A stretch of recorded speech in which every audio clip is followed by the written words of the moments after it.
हरि हरि ओम हरि हरि ओम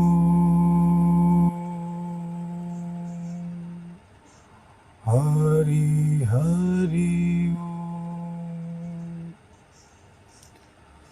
ध्यान मूलम गुरुमूर्ति पूजा मूलम गुरुपदम मंत्र मूलम गुरुवाक्यम मोक्ष मूलम गुरु कृपा। ओम शांति शांति शांति। वासुदेव सुतं देवं कंस चाणूरमर्दनं देवकी परमानंदं कृष्णं वंदे जगद्गुरुम्। अच्युतं केशवं राम नारायणं कृष्ण दामोदरं वासुदेवं हरि। अच्युतं केशवं राम नारायणं कृष्ण दामोदरं वासुदेवं हरि। श्रीधरं माधवं गोपिका वल्लभं जानकीनायकं श्रीरामचन्द्रं भजे। अच्युतं केशवं राम नारायणं कृष्ण स्वामी सखा हमारे। हे नाथ नारायण वासुदेव श्री कृष्ण गोविंद हरे मुरारे। हे नाथ नारायण वासुदेव। ओम। आप सबों का इस सत्र में पुनः स्वागत है और आज हम चर्चा करेंगे कर्म के बारे में। तो आइए गीता ज्ञान में प्रवेश करते हैं। भगवान श्री कृष्ण ने अभी तक अर्जुन को सांख्य योग का उपदेश दिया। यह कहते हैं भगवान श्री कृष्ण हरि गीता में, जो गीता का ही हिंदी अनुवाद है सांख्य का यह ज्ञान अब सुन योग का शुभ ज्ञान है। हो युक्त जिससे कर्म बंधन पार्थ छूटेंगे सभी। हे कृष्ण, हे अर्जुन, मैंने तुम्हें सांख्य योग का ज्ञान दिया, अब मैं तुम्हें कर्म योग की बात बताता हूँ। सांख्य योग जो है गीता का कहें तो ज्ञान की पराकाष्ठा है। सांख्य का अर्थ है वस्तु और व्यक्ति की वास्तविक स्थिति को बताना, नित्य और अनित्य क्या है इसकी समझ देना।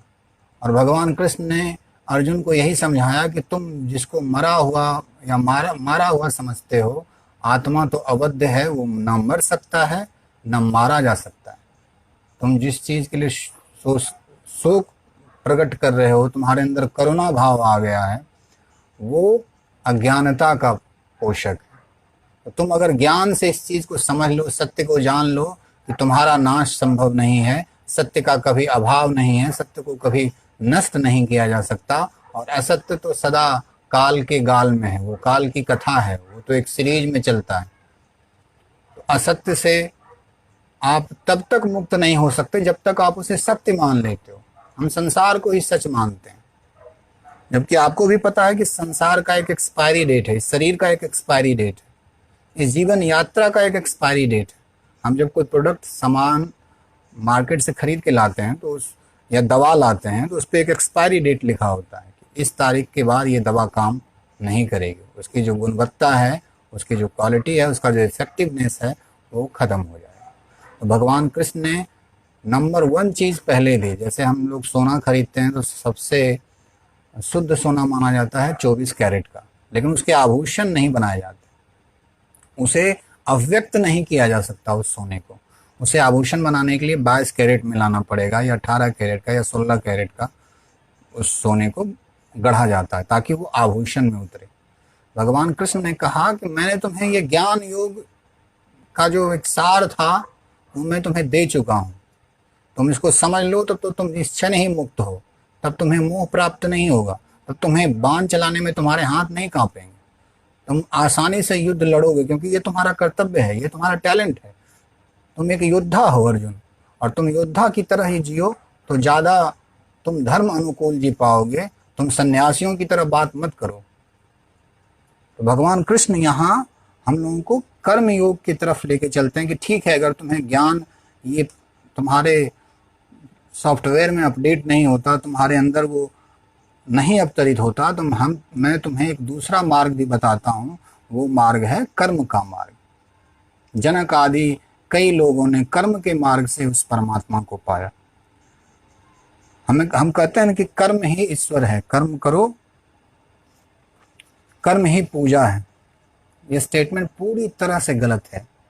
कर्म पूजा नहीं है, कर्म में योग डालना पूजा है। कर्म तो हर कोई करता है। ये सृष्टि है, ये प्रकृति है, यहाँ पे सारे प्राणी कर्म करते हैं। कुछ ऐसे कर्म होते हैं जो अनैच्छिक होते हैं, उनकी इच्छा के नहीं होते, सहज होते हैं। हमारे शरीर में जो पाचन तंत्र है, हमारी जो सांसें चल रही हैं, ये हमारी इच्छा के अनुसार नहीं हो रहा है। या हमारे मन में जो चिंतन होता है, चिंतन भी एक तरह का कर्म है। पशु लोग प्रजनन करते हैं, पशु लोग शिकार खाना खाते हैं या बढ़ते हैं या किसी पे वो अटैक करते हैं अपनी सुरक्षा के लिए, तो वो उनका एक सहज कर्म है, वो प्राकृतिक कर्म है, पशुत्व लेवल का कर्म है। फिर हम एक दूसरे लेवल के कर्म में आते हैं, वो है मानवीय कर्म, जिसमें हम अपनी इच्छाओं की पूर्ति के लिए कार्य करते हैं। इच्छाएं हमारी कुछ भी हो सकती हैं, परीक्षा में पास होने से लेके धन प्राप्ति की, सत्ता प्राप्ति की, प्रसिद्धि प्राप्ति की, किसी भी तरह की इच्छा हो सकती है। तो एक कर्म वो कर्म है जो हम मन को साथ लेके करते हैं। फिर कर्म की अलग अलग स्तर हैं। एक शरीर का स्तर है, एक मन का स्तर है और एक आत्मिक कर्म है, जिसकी बात कृष्ण इस गीता योग में कहते हैं। भगवान श्री कृष्ण कहते हैं कि आरंभ इसमें है अमिट, यह विघ्न बाधा से परे, इस धर्म का पालन तनिक भी सर्व संकट है हरे। ये जो तुम्हें मैं कर्म योग की जो शिक्षा दे रहा हूँ, क्या ज्ञान दे रहा हूँ, इसका थोड़ा सा भी प्रयास अगर तुम करते हो तो तुम उस शाश्वत से कनेक्ट हो जाते हो, जुड़ जाते हो। जैसे क्षण भर के लिए अगर आप बिजली से कनेक्ट हो जाओ तो वो आपको झटका देगा ही देगा, वैसे ही अगर परमात्मा से आप कनेक्ट हो जाओ, भले ही आप पतित हो जाओ, आपको अगला जन्म लगे, लेकिन फिर भी वो कनेक्शन बना रहता है, वो प्रभाव, वो संस्कार आपको बना रहता है। आप किसी ऐसे परिवार में जाओगे जहां आपको भक्ति करने में या ज्ञान करने में आपको सहूलियत होगी, आप सहज रूप से उस चीज़ को। पिताजी का फ़ोन था, उन्हें पता नहीं है, इसके लिए मैं आप सबों से क्षमा मांगता हूँ। तो भगवान कृष्ण कह रहे हैं कि तुम जो इस धर्म का जो पालन करोगे, वो धर्म का पालन ऐसा है कि तुम थोड़ा सा भी कर लो तो तुम्हें, अगर तुम उसमें पतित भी हो जाते हो तो तुम्हें वो त्राण देगा। इस जन्म में सही, अगले जन्म में वो बीज तुम्हारे अंदर, अव्यय बीज जो है वो पड़ चुका है, वो साधना का बीज जो है तुम्हारे अंदर पड़ चुका है। तुम उस साधना से पतित कभी भी नहीं हो सकते। गिर भले सकते हो, लेकिन संभलने की क्षमता भी उस साधना में है। कहते हैं कि कर्म करना चाहिए, कर्म ही पूजा है, ऐसा हमें अक्सर सिखाया जाता है कि कर्म ही पूजा है।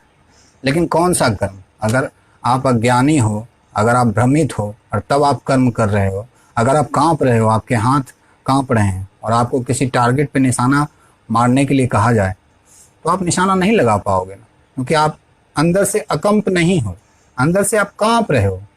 और कांपता हुआ व्यक्ति कभी भी जीवन में कोई लक्ष्य सही ढंग से प्राप्त नहीं कर सकता। डरा हुआ व्यक्ति कोई लक्ष्य प्राप्त नहीं कर सकता। तो अंदर हम जो कर्म करते हैं अगर भय और लोभ के स्तर से करते हैं तो वो कर्म कर्म योग नहीं होके कर्म रोग हो जाता है। फिर कर्म को भी हम एक बीमारी की तरह ओढ़ लेते हैं। और कुछ लोग तो दिन भर वर्कहोलिक कितने होते हैं, काम करते रहते हैं, सिगरेट के धुएं उड़ाते रहते हैं, ऑफिस में बैठे रहते हैं, कहते हैं कुछ नहीं तो कम से कम जूते फाड़ के सिया करो, कुछ ना करो तो कम से कम। तो ऐसे लोग भी हैं जिन्होंने कर्म को रोग बना रखा है। कर्म उनके लिए अपने भय और अपने लोभ से खेलने का एक साधन मात्र हो गया। आप अंधेरे में जाते हो और आप देखते हो एक सांप है और आप क्या प्रतिक्रिया देते हो? या तो आप भागते हो वहां से, या तो आप सांप से लड़ने की व्यवस्था करते हो, आप कोई लाठी लेते हो और सोचते हो कि सांप को मार दिया जाए। लेकिन जैसे ही लाइट जलती है या जैसे आप उसके करीब जाते हो तो आपको पता चलता है वो तो रस्सी थी। तो सारे कर्म अगर अज्ञानता से प्रकट होते हैं तो वो विषाद, संघर्ष और परस्पर भ्रम क्रिएट करते हैं जीवन में। कर्म अगर योग से सिद्ध हो तो वही कर्म पूजा है। सिर्फ ये कह देना कि कर्म ही पूजा है, कर्म किए जा, कर्म को योग से बांधना होगा। योगी होके कर्म करो। भगवान श्री कृष्ण कहते हैं कि योगी होके कर्म करो। अगर तुम योगी नहीं हो सकते तो तुम वियोगी होगे, तुम रोते रहोगे। तुम्हारे सारे कर्म जो हैं तुम्हारे दुख निवारण के एक माध्यम बन के रह जाएंगे और तुम्हारा दुख मिटेगा नहीं। भगवान कृष्ण कहते हैं कि तुम उस योग में प्रतिस्थापित हो जिसमें तुम्हारा कर्म एक नौका की तरह तुम्हें संसार सागर से पार लेके जाए, इस संसार सागर से ऊपर लेके जाए। कहते हैं कि सम्राट बादशाह अकबर के दरबार में नवरत्नों में एक नवरत्न थे तानसेन, और बहुत अच्छा गाते थे। ये कहानी मैंने पहले भी अपने सत्र में कही है, बहुत अच्छा गाते थे। अकबर उनकी बहुत तारीफ करता था, उनको बहुत सारे मान सम्मान दिए गए, मान पत्र दिए गए, बहुत सारा उनको धन दिया गया। और अकबर ने उनकी तारीफ की, कहा कि तुम तो बहुत अच्छा गाते हो, तुम्हारे जैसा सिंगर, तुम्हारे जैसा गायक गवैया मैंने कोई नहीं देखा। लेकिन कहते हैं तानसेन ने कहा कि नहीं नहीं बादशाह सलामत, मुझसे भी बेहतर गाने वाले हैं, मेरे गुरु मुझसे बहुत अच्छा गाते हैं। तो अकबर ने कहा कि माँ बदलो, तुमको दरबार में हाजिर किया जाए, उनको हम इनाम देंगे। नहीं, मेरे गीत में सांसारिकता है पाने की, कि कुछ मिलेगा, वो लोभ है, इसलिए मैं उस स्तर का गायक नहीं हूं जिस स्तर के गायक मेरे गुरु हैं। तो अकबर ने कहा कि मैं एक बार उनका गायन सुनना चाहूंगा। तानसेन ने कहा कि ये संभव नहीं है, वो कर्म इसलिए नहीं करेंगे, वो आपके लिए आपके आदेश से नहीं गाएंगे, वो तो परमात्मा के लिए गाते हैं, और वो भी जब उनके अंदर परमात्मा प्रकट होता है, उनकी मर्जी होती है, तब वो गाते हैं। तो आपको चलना पड़ेगा। कहते हैं अकबर देर से उठता था, उस दिन 3 बजे के आसपास ही उठ गया और जाके झाड़ियों में तानसेन के साथ, जहाँ उनके गुरु रहते थे, उनके आश्रम के आसपास कहीं छुप गया। और गुरु जी ने जब गाना शुरू किया तो अकबर को पहली दफा पता चला कि संगीत क्या होता है। उनको गुरु जी को ये प्रतीक्षा नहीं थी कि मैं इंडियन आइडल में जाऊंगा, उनको गुरु जी को ये प्रतीक्षा नहीं थी कि लोग तालियां बजाएंगे। वो लोग संग्रह के लिए, लोगों की तृप्ति के लिए कार्य नहीं कर रहे थे, कृष्ण तृप्ति के लिए कार्य कर रहे थे, परमात्मा की तृप्ति के लिए कार्य कर रहे थे। तो अकबर झूमने लगे और उन्होंने तानसेन को कहा, क्या हो तानसेन, आज तक मैं भ्रम में था, तुम तो अपने गुरु के सामने कुछ नहीं हो। कहाँ वो चमकता हुआ सूरज और कहाँ तुम एक टिमटिमाते तारे जैसे प्रतीत होते हो। और कहते हैं अकबर झूमने लगा और झूमते झूमते जाके तानसेन के गुरु के पास गया और उनके गले में माला डाल दी। गुरु स्तब्ध रह गए, गाना बंद कर दिया। उसने कहा कि पहले दफा पता चला एक बादशाह वास्तविक बादशाह से मिल रहा है, जिसे दुनिया से कुछ नहीं चाहिए। चाह गई चिंता गई मनमा बेपरवाह, जिनको कछु नहीं चाहिए सोई सहनसा। तो फिर आप कहेंगे तो फिर ये जीवन क्या है? तो कर्म ही ना करें। कर्म के पीछे तो प्रेरणा हमेशा कामना की होती है ना, तो कुछ ना कुछ हमें प्राप्त करना है, इसलिए तो हम कर्म करते हैं। नहीं, आप फूलों को देखें, क्या वो खिलते इसलिए हैं क्योंकि उनको सम्मान मिले, लोग उनके लिए तालियां बजाएं? नहीं, वो अपने स्वभाव को जीते हैं। क्या आप कभी बिना किसी मतलब के कभी आप गाने बैठे हैं? कोई ऐसा कार्य जब आप सड़क पे जा रहे हो और कोई गिर गया हो, वहाँ आपको उससे कोई लेना देना ना, फिर भी आपने उसकी मदद की, अगर की है तो वो सारे कर्म योग के श्रेणी में। आप उससे कुछ प्राप्त नहीं करना चाहते, आप उससे कुछ नहीं चाहते, तो चाहते ही आदमी को फंसाते हैं। चाहो लेकिन अपने लिए ना चाहो, और अपने लिए आप तब तक नहीं चाहोगे जब तक आत्मज्ञान नहीं होगा, क्योंकि आप हो अपूर्ण।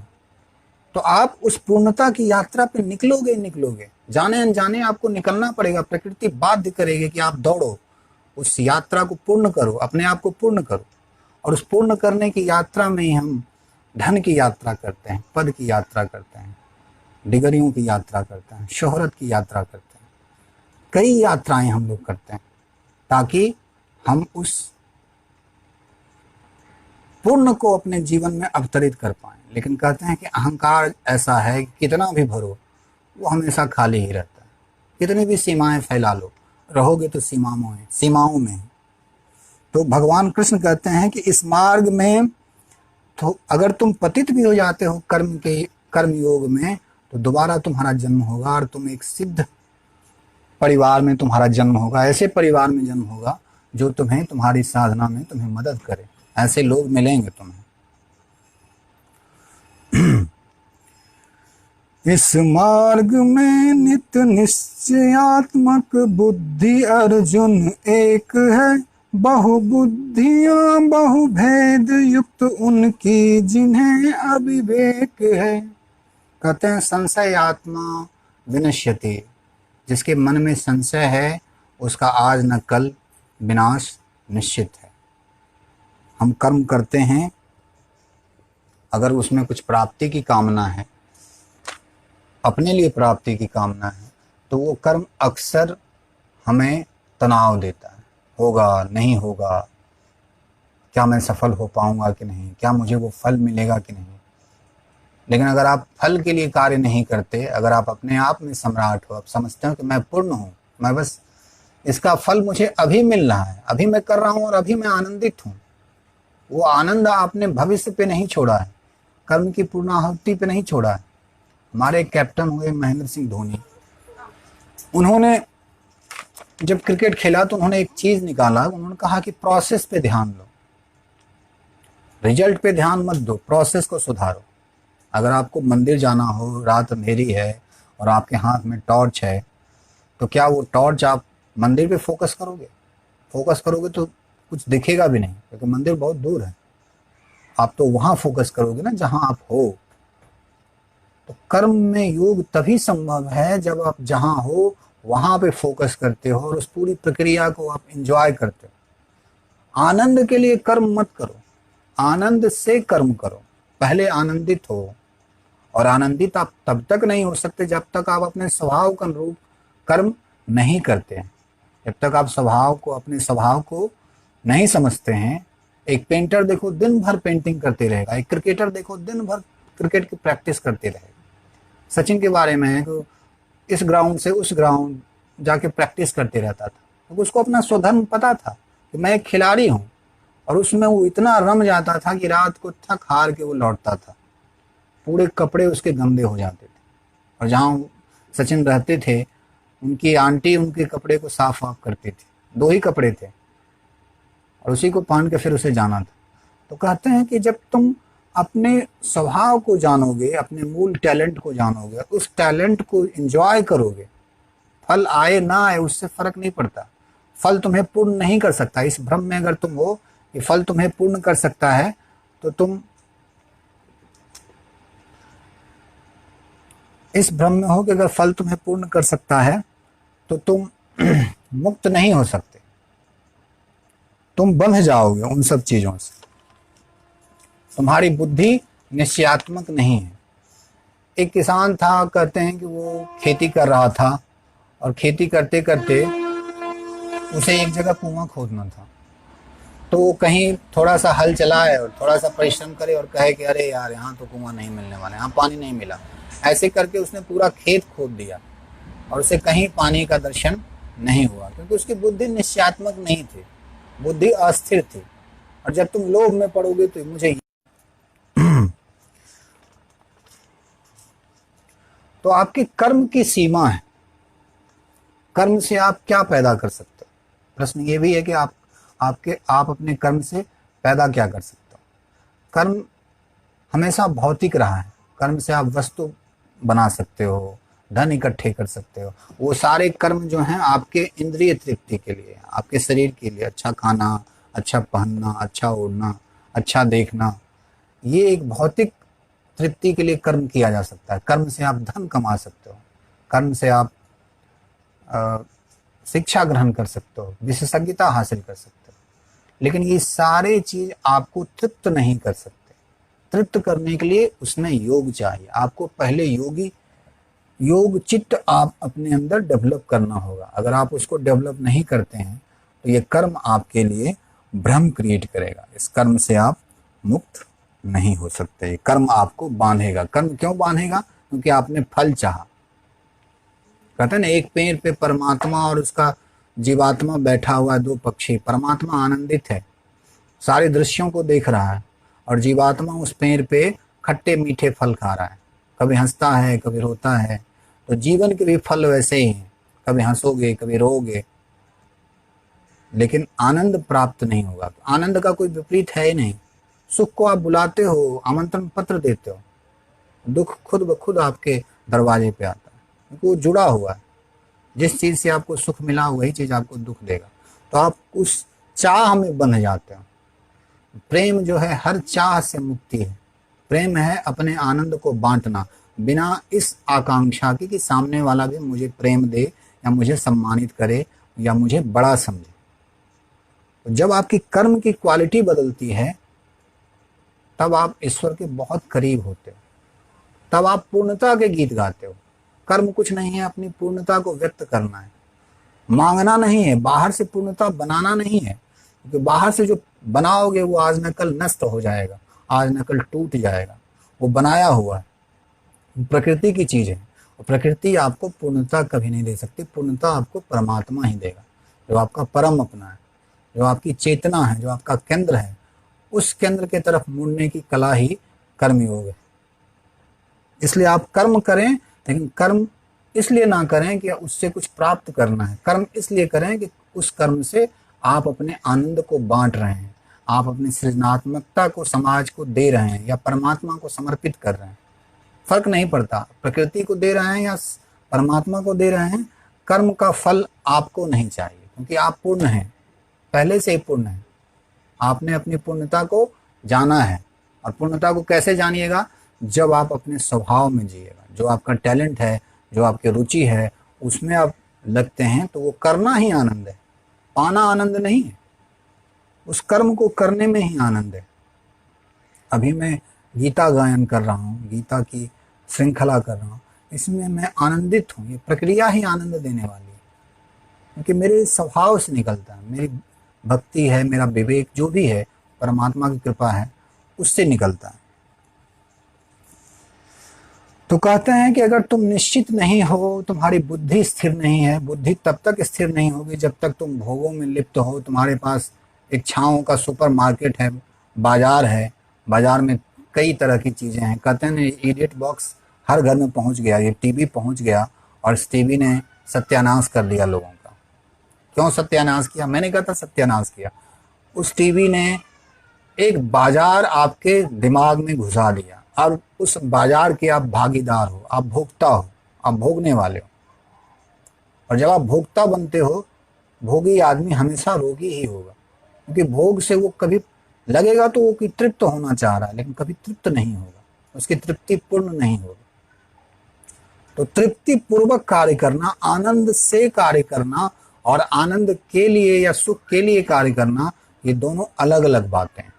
अगर आप आनंद से कार्य करते हो तो ही उस कार्य को हम पूजा कर सकते हैं।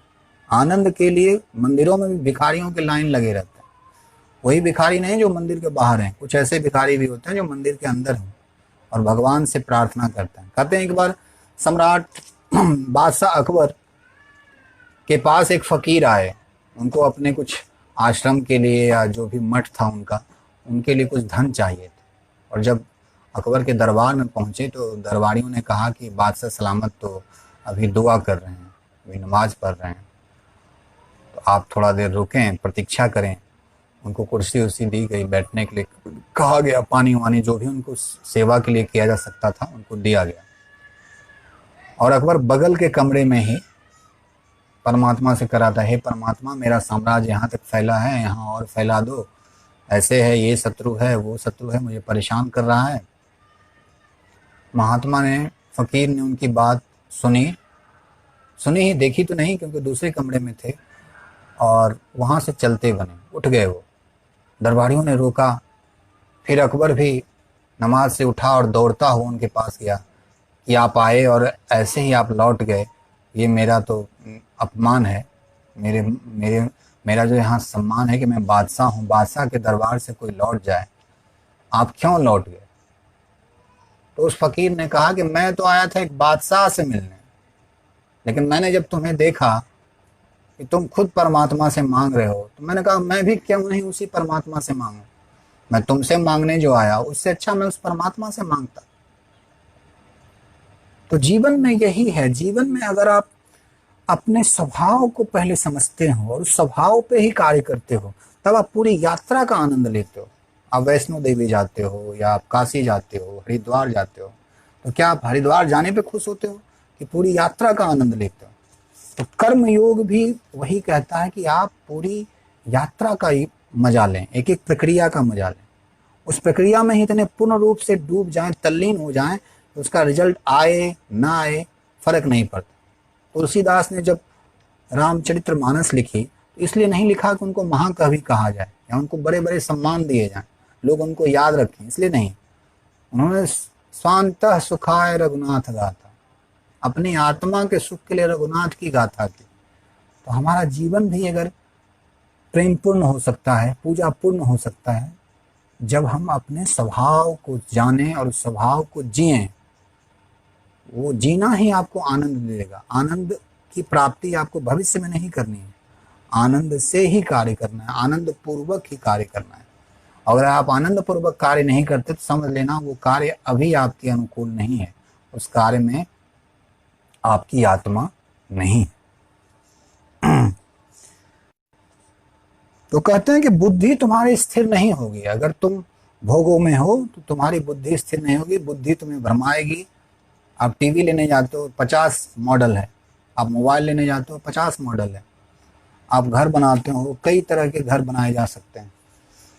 बुद्धि आपको कई ऑप्शन देगी, मार्केट आपको कई ऑप्शन देगा और आप फंस जाओगे, ये लूं कि वो लूं, ये मॉडल लूं, ये कार लूं तो इस मॉडल में ये है वो है। तो बुद्धि आपको कई तरह के फीचर्स देगी, आपके इंद्रियों सुख के लिए, आपके शरीर सुख के लिए कई तरह के फीचर्स देंगे और आप उस बुद्धि जाल में फंस जाओगे। तो विवेक होना चाहिए, एक निश्चयात्मक बुद्धि होनी चाहिए जिसमें आप तय कर सको कि आपकी आवश्यकता क्या है और आपका लालच क्या है। अगर आवश्यकता की पूर्ति कहते हैं, आवश्यकता की पूर्ति तो फकीर की भी हो जाती है और लालच की पूर्ति तो किसी बादशाह सलामत को भी नहीं हुई, किसी शहंशाह की भी लालच उसकी पूर्ति नहीं हुई। सिकंदर भी खाली हाथ गया, मरा तो उसने कहा कि मेरे हाथ निकाल देना, ताकि दुनिया को ये मैसेज जाए कि मैंने ये जो गहन कर्म किए, बड़ी बड़ी लड़ाइयाँ जीती, युद्ध जीते, कई राजाओं का अहंकार चकनाचूर किया और मैं विश्व विजेता कहलाया एक तरह से। हालांकि वो भारत नहीं जीत पाया था पूरी तरह से, फिर भी मैं खाली हाथ जा रहा हूँ। लोगों को पता चले कि सिकंदर जैसा व्यक्ति भी खाली हाथ जा रहा है। तो आपके सारे कर्म यहीं डस्ट बन के रह जाने वाले हैं अगर उस कर्म में योग नहीं है, लोक कल्याण नहीं है। अपने लिए कर्म करना सबसे निकृष्ट बात है। अपने लिए तो कहते हैं कि कुत्ता भी जी लेता है, दूसरों के लिए जे वही महान आत्मा है। वो क्षुद्र आत्मा नहीं है, वो जीव आत्मा नहीं है, महान आत्मा है। तो भगवान कृष्ण कहते हैं कि हे अर्जुन, तुम महान आत्मा बनो, तुम महानता के प्रति आगे बढ़ो। सामाजिक सिर्फ और एक ट्रैप और भी है कि समाज का सम्मान मिले। कुछ लोग इसलिए भी कर्म करते हैं, सम्मान के लिए बहुत कुछ कर जाते हैं। कहते हैं कि एक राजा था और उसे नए नए वस्त्र पहनने का बड़ा शौक था। कहीं से भी ढाका का मलमल आ रहा है, नए वस्त्र आ रहे हैं और वो वस्त्र पहन के दरबारियों के बीच अपनी शान, दरबारी भी सब उसी ढंग के थे जो उनकी प्रशंसा करें, तो उसकी तारीफ किया करता था। तो एक चतुर व्यक्ति पहुंचा और उसका पूरा टीम था। उसने कहा कि महाराज ये अब वस्त्र क्या पहन रहे हो, मैं आपको स्वर्ग के देवताओं का वस्त्र पहनाऊंगा। तो उन्होंने कहा कि तुम मजाक तो नहीं कर रहे हो, अगर मजाक कर रहे हो तो तुमको अभी फांसी दे जा सकती है। उसने कहा कि नहीं, मैं मजाक नहीं कर रहा हूँ, मैं आपको स्वर्ग के देवताओं का वस्त्र बनाता हूँ, मेरे पूरा खानदान इसी में विशेषज्ञ है, हम लोग देवताओं के वस्त्र बनाते हैं। तो कहा कि इसको कैद किया जाए और एक राजमहल में रख दिया जाए, और तुम्हें जो माने की चाहिए, जो धागे चाहिए, जो सुविधा चाहिए, सारा कुछ दूंगा मैं, मुझे 1 महीने के अंदर वो वस्त्र चाहिए। और कहते हैं उस आदमी ने राजकोष पूरा खाली कर दिया और वस्त्र के नाम पे कुछ नहीं बनाया। झूठ मूठ का जब कोई देखने जाता तो लगता था वो कोई कतली चला रहा है, चरखा चला रहा है, बना रहा है कुछ न कुछ। और वो वस्त्र लेके पहुंचा और राजा को कहा कि राजन, वस्त्र तो मैं ले आया हूँ, लेकिन ये वस्त्र सबको दिखेगा नहीं। ये वस्त्र चूंकि देवताओं का वस्त्र है, इसलिए सबको ये वस्त्र दिखेगा नहीं, ये उसी को दिखेगा जो अपने पिता का पुत्र होगा। और कहते हैं राजा को तो कुछ दिखा नहीं, वस्त्र तो था ही नहीं वहां पे, तो वस्त्र तो था ही नहीं। राजा को शंका हुआ कि कहीं मेरी माँ का कैरेक्टर तो खराब नहीं है। दरबारियों को भी सूचना दी गई कि भाई ये वस्त्र तो देवताओं का वस्त्र है, लेकिन सिर्फ उसे ही दिखेगा जो अपने पिता का ही पुत्र होगा, जिसकी माता का चरित्र उज्जवल होगा, जो पवित्र आत्मा होगा। सारे दरबारियों को वस्त्र नहीं दिख रहा था, लेकिन सब झूठ मूठ की तारीफ किए जा रहे थे, वाह वाह क्या वस्त्र पहना है।